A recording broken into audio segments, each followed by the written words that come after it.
आइए समझते हैं कि क्लास और ऑब्जेक्ट के बीच में अंतर क्या है। One of the major difference is class एक ब्लूप्रिंट है।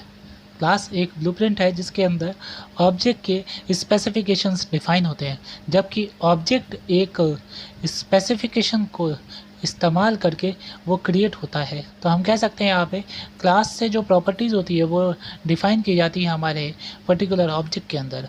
और एक क्लास क्या होता है, एक क्लास एक ब्लूप्रिंट है जिसमें ऑब्जेक्ट के सारे स्पेसिफिकेशंस डिफाइन होते हैं। नोट करें एक बात को यहाँ पे कि क्लास के अंदर जो एट्रीब्यूट्स और बिहेवियर डिफाइन होते हैं उनके पास कोई स्पेसिफिक वैल्यूज़ नहीं होती है।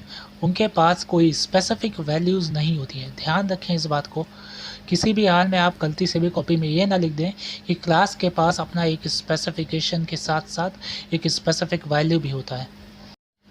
क्लास के अंदर सिर्फ ऑब्जेक्ट के स्पेसिफिकेशन डिफाइन होते हैं। जैसे कि मैन्युफैक्चर है तो मैन्युफैक्चरर का नाम नहीं लिखा होगा वहाँ पे कि वहाँ पे एलजी है, वो एलजी का नहीं है।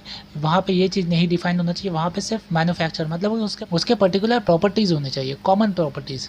सिर्फ प्रॉपर्टीज़ से मतलब है, उसकी वैल्यूज़ से मतलब नहीं है।